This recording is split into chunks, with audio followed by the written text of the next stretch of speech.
সম্মানিত উপস্থিতি, হযরত মুসা আলাইহিস সালাম একদিন গাছের নিচে ঘুমাইছেন। ঘুমানোর পরে ওই একজন ইহুদি, ওই ইহুদির দুইটা সন্তান ছিল। কয়টা সন্তান? দুইটা সন্তান ছিল। দুইটা সন্তানকে ইহুদি ডাক দিয়ে বলতেছে, বাবা, আমি তোমাদেরকে একটা ওসিয়ত করব, তোমরা কি আমার ওসিয়ত মানবে? ইহুদির দুইটা ছেলে বলল, হ্যাঁ বাবা, ওসিয়ত মানব। কি ওসিয়ত? ওই ইহুদি ডাক দিয়ে বলে, সন্তানেরা, তোমরা যদি ওই মুসা আলাইহিস সালাম, পয়গম্বর মুসা ওখানে ঘুমাইছে, যদি ওই পয়গম্বরের মুসার লাঠি টানতে পারো, তাহলে তোমাদেরকে আমরা তোমাদের দুই ভাইকে আমি পুরস্কার দেব।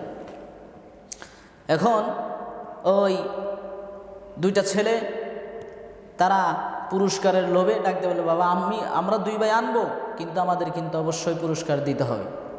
বাবা ডাক দিয়ে বললে, হ্যাঁ সন্তান, অবশ্যই পুরস্কার দেব, যদি তোমরা দুই ভাই ওই মুসা পয়গম্বরের লাঠিটা নিয়ে আসতে পারো। তো দুই ভাই কাছে লাঠি আনার জন্য মুসা আলাইহিস সালাম ঘুমাইছেন। মুসা আলাইহিস সালাম ঘুমিয়ে আছেন, বিবর ঘুমে নিমজ্জিত। মুসা আলাইহিস সালাম ঘুমে নিমজ্জিত আছেন, দুই ভাই পাশে দাঁড়িয়ে আছে, লাঠির পাশে দাঁড়িয়ে আছে। এক ভাই ডাক দিয়ে বলে, ভাই তুমি আগে লাঠিটা ধরো। বড় ভাই ছোট ভাইকে ডাক দিয়ে বলছেন, ও ছোট ভাই, তুমি লাঠিটা ধরো, তুমি হাতে নাও। আমি বড় ভাই, যদি তুমি কোনো বিপদে পড়ো, আমি বড় ভাই, আমি শক্তিশালী মানুষ, আমি তোমার চেয়ে বড়, আমি তোমাকে রক্ষা করব। ছোট ভাই ডাক দিয়ে বলে, না ভাই, তুমি বড় মানুষ, তুমি লাঠিটা ধরো, আমি আগে ধরতে পারবো না। ছোট ভাই ডাক দিয়ে বলে, ভাই তুমি ধরো। আর বড় ভাই ডাক দিয়ে বলে, ছোট ভাই তুমি ধরো, তুমি বিপদে পড়লে আমি বড় ভাই সাহায্য করতে পারবো, কারণ তুমি দুর্বল ভাই, তুমি ছোট ভাই দুর্বল, তুমি সাহায্য করতে পারবা না। বড় ভাই দুইজনে যুক্তি করে ডাক দিয়ে বলো, ভাই দুইজনে একসাথে লাঠিটা ধরবো। যখন দুই ভাই যুক্তি করলো, যুক্তি করে লাঠিটা ধরার জন্য রেডি, সঙ্গে সঙ্গে তাকা দেখে লাঠিটা মোচড় দিয়ে একটা সাপ হয়েছে, সাপ উঠে ফোঁস করে উঠেছে। এই ফোঁস করার সাথে সাথে দুই ভাই পিছনের দিকে দৌড় দিয়ে বাবার কাছে চলে গেল। বাবাকে ডাক দিয়ে বলে, বাবা, এমন জিনিস আনতে আপনি বলেছেন যে জিনিসটা সাধারণ কোনো জিনিস নয়। এই লাঠিটা আমরা দুই ভাই ধরার জন্য যখন রেডি হলাম, রেডি হওয়ার পরে ধরবো ভাব হাত কাছে নিয়েছি, কিন্তু নেওয়ার সাথে সাথে এই লাঠিটা মোচড় দিয়ে একটা অজগর সাপ হয়েছে। এমন সাপ হয়েছে মনে হয় সারা পৃথিবী ওই সাপের মুখের ভিতরে যাবে। বাবা, আমাকে আর দিয়ে কাজ হবে না, আমি ওই লাঠি আনতে পারবো না। এই দুইটা সন্তান ইহুদির দুইটা সন্তান ওই সাপের ভয়ে এমনভাবে তাদের অসুস্থতা হয়ে গেল, তাদের শরীরে জ্বর এসে গেল, আর ওষুধে কাজ হচ্ছে না। ইহুদি এবার ডাকতে বলে, কি ব্যাপার? এমন এক জায়গায় পাঠালাম, যেই জায়গায় গেল একটা লাঠি আনার জন্য, আর এমন অবস্থা হলো যে অবস্থার কারণে আমার সন্তানের আর বাঁচা সম্ভব নয়। এখন কি করি? এখন তো মুসার কাছে যাইতেই হবে।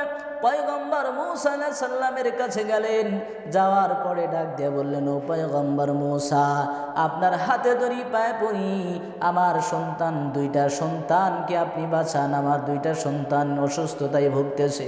ডাক দিয়ে বলে, কি ব্যাপার, তোমার সন্তান অসুস্থ হয়েছে, কারণ কি? ও ইহুদি ডাক দিয়ে বলে, ও পয়গম্বর, আপনি যখন ঘুমিয়েছিলেন, ঘুমের ঘরে আপনি নিমজ্জিত, আমি আমার দুইটা সন্তানকে পাঠিয়েছিলাম আপনার এই লাঠিটা নেওয়ার জন্য।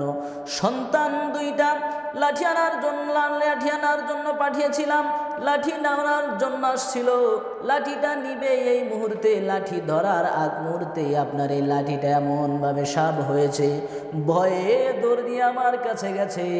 যাওয়ার পরে থেকে যে পরিমাণে জ্বর এসেছে, আর বাঁচার উপক্রম নাই, আমার সন্তানেরা হয়তো বাঁচবে না।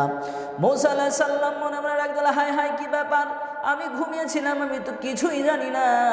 পয়গম্বর মুসা ডাক দিয়ে বললেন, ও ও ইহুদি, তুমি কি জানো এই লাঠিটা এটা আমার লাঠি নয়, এটা আল্লাহ রাব্বুল আলামিন স্বয়ং আমাকে এই লাঠিটা দিয়েছেন। ও ইহুদি, আমি তোমার সন্তানকে ভালো করে দিতে পারি, আমার একটা শর্ত আছে, যদি শর্তটা পরিপূর্ণভাবে মানো তাহলে আমি তোমার সন্তানকে ভালো করে দেব। ইহুদি ডাক দেবে, ও পয়গম্বর, ঠিক আছে, আমি আপনার শর্ত মোতাবেক আপনি যা বলবেন তাই করব। মূসা আলাইহিস সালাম ডাক দিয়ে বললেন, ও পয়গম্বর, মূসা আলাইহিস সালাম ডাক দিয়ে বললেন, ও ইহুদি, ঠিক আছে, তাহলে আমি তোমার সন্তানকে ভালো করে দিব যদি তোমরা তিনজনই মুসলমান হয়ে যাও, ঈমান আনো। ঈমান আনার পরে আমি মূসা, আমি পয়গম্বর মূসা তোমার সন্তানদেরকে ভালো করে দেব। ইহুদি ডাকতে বলো, পয়গম্বর মূসা, ঠিক আছে, আমার সন্তানকে ভালো করে দেন, ভালো করে দেওয়ার পরে আমরা মুসলমান হয়ে যাব, ঈমান আনবো। মূসা আলাইহিস সালাম গেলেন, যাওয়ার পরে যখন সন্তানদের কাছাকাছি চলে গেলেন, সন্তানদেরকে ভালো করে দেওয়ার জন্য ডাক দিয়ে বললেন, ও আল্লাহ, আমার তো কোনো ক্ষমতা নাই, আল্লাহ তুমি এই সন্তানদেরকে, দুইটা সন্তানদেরকে আল্লাহ তুমি ভালো করে দাও। দোয়া করার সাথে সাথে আল্লাহ রাব্বুল আলামিন সন্তান দুইটাকে পরিপূর্ণ সুস্থতা দান করলেন। সুস্থতা দান করার পর মূসা আলাইহিস সালাম ডাকতে বলেন, ও ইহুদি, শর্ত মোতাবেক তোমার যে কাজ সেই কাজ করো। ইহুদি সঙ্গে সঙ্গে কালেমা পড়ে মুসলমান হয়ে গেল।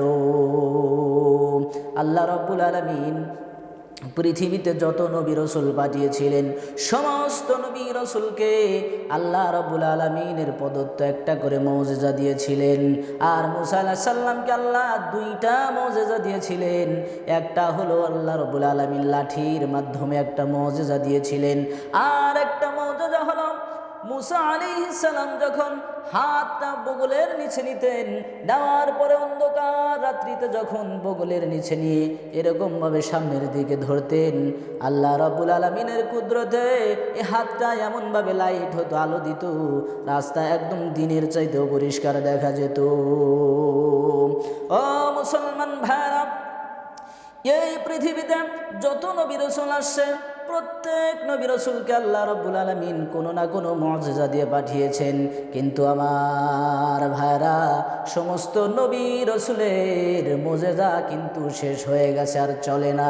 কিন্তু আমার নবী, আপনার নবী পয়গম্বর সরদারে দু আলম, সরদারে কায়নাত রাসূলুল্লাহি সাল্লাল্লাহু আলাইহি ওয়াসাল্লামকে আল্লাহ পাক কেমন একটা মুজিজা দিয়েছে গো, এই মুজিজা কিয়ামত পর্যন্ত চলবে।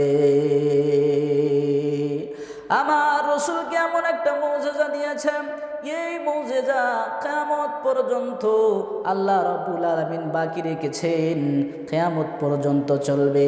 আর অন্য কোন নবীর মুজিজা দুনিয়াতে নাই, সমস্ত নবীর মুজিজাকে আল্লাহ দুনিয়া থেকে মিটিয়ে দিয়েছেন। কিন্তু আমার নবী, আপনার নবীর মুজিজা কিয়ামত পর্যন্ত আল্লাহ বাকি রেখেছেন।